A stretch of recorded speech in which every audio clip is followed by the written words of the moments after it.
ఏయ్ ఒక్కళ్ళు కూడా ప్రాణాలతో వదలదు. వేసాడ్రా.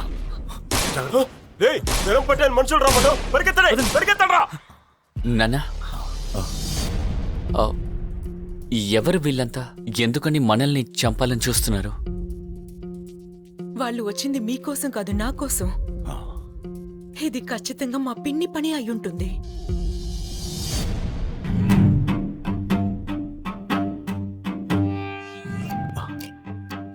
అరే ఎవరు మీరు? నన్నెందుకు కొడుతున్నారు? చిన్నప్పుడు నన్ను కొట్టేవాడివి, ఇప్పుడు నేను నిన్ను కొట్టాను. అలా చూస్తున్నావేంటి? గుర్తుపట్టలేదా? అరే నేనే మీ తాతని.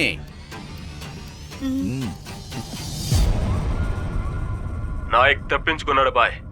ధరం పటేల్ మనుషులు వచ్చి కాపాడారు. పనికిరాని ఎదవలంతా నా దగ్గరే పనిచేస్తున్నారు. నాయక్తో పాటు ఒక కుర్రాడు కూడా ఉన్నాడు. వయసు 20-22 ఉంటుంది. నాకుతో పాటుగానా? వాడెవరో కనుక్కోండి త్వరగా.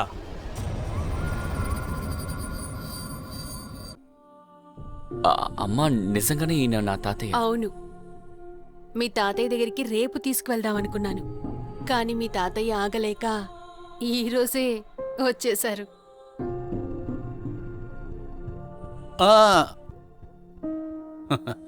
మనవడు తన తాతయ్యని కలిసినప్పుడు తాతయ్య కాళ్ళని తను పట్టుకోకూడదు, కౌగిలించుకోవాలి. సంతోషంగా ఉందిరా. ఇప్పుడు నాకు కూడా ఒక ఫ్యామిలీ ఉంది. ఎంత ఆనందంగా ఉన్నానో మాటల్లో చెప్పలేను. తనెవరు? నమస్కారం. తను మన ఇంటికి రాబోతున్న కోడలు, పేరు శాలిని. అంశ్ లవర్. ఓ పర్లేదు పర్లేదు, చల్లగా ఉండమ్మా. చాలా సంతోషంగా ఉంది. ఒక్క విషయం గుర్తుంచుకోమ్మా, అంశ్ మనసుని ఎప్పుడూ బాధ పెట్టకుండా చూసుకో. వెళ్దామా? పదండి. రండి రండి. ఆగండి. ఏమైంది? ఏంటి వేషం? అరే డబ్బు లేని వాళ్ళు ఇలాగే ఉంటారు కదా. ఈ అవుట్ఫిట్ పేదోళ్లా కాదు, అడుక్కునే వాళ్ళ ఉంది. నిజంగానా? నిజంగా. సరే ఫుల్లుగా బట్టలేసుకున్నా. తొందరగా. సరే రా.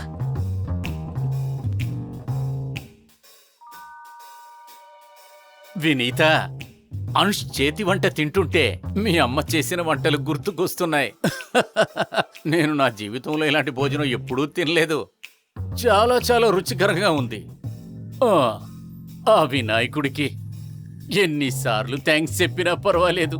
నీ దయ వలనే ఇన్ని రోజులకి నా కుటుంబం మొత్తం కలిసి ఉన్నాం. విఘ్నేశ్వర, చాలా సంతోషంగా ఉన్నానయ్యా.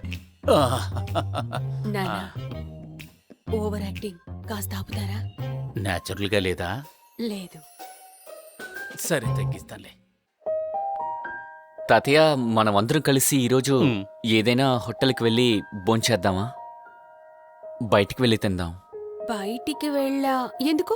రేట్లు ఎలా పెరిగిపోయాయో తెలుసా? ఏం అవసరం లేదు. ఇంట్లో అందరం కలిసి భోజనం చేయడంలో ఉన్న ఆనందం హోటల్లో ఎక్కడ ఉంటుంది? మీరిద్దరు నోరు మేయండి. నా మనవడు నోరు తెరిచి మొదటిసారి ఒక కోరిక కోరాడు. అది ఖచ్చితంగా జరగాలి. మనం ఈ సిటీలోనే అతిపెద్ద హోటల్కి వెళ్ళి తిందాం. అరే నువ్వు డబ్బుల గురించి ఆలోచించకు, అదే నేనున్నాను కదా.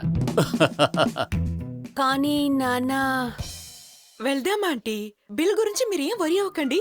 ఈరోజు లంచ్ నేను మీకిస్తున్న ట్రీట్. ఈ కుటుంబంలో నేను ఒక భాగమైనందుకు.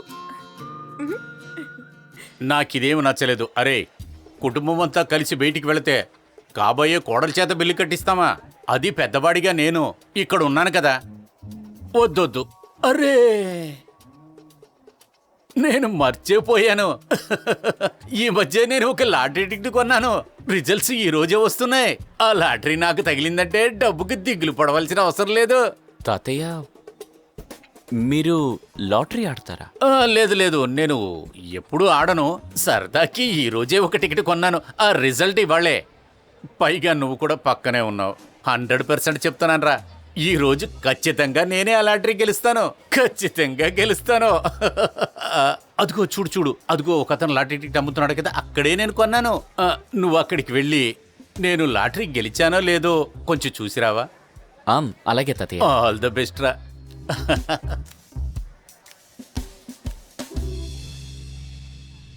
ఈ ప్రశ్నలకు సమాధానాలు తెలుసుకోవాలంటే నెక్స్ట్ ఎపిసోడ్ వినాల్సిందే.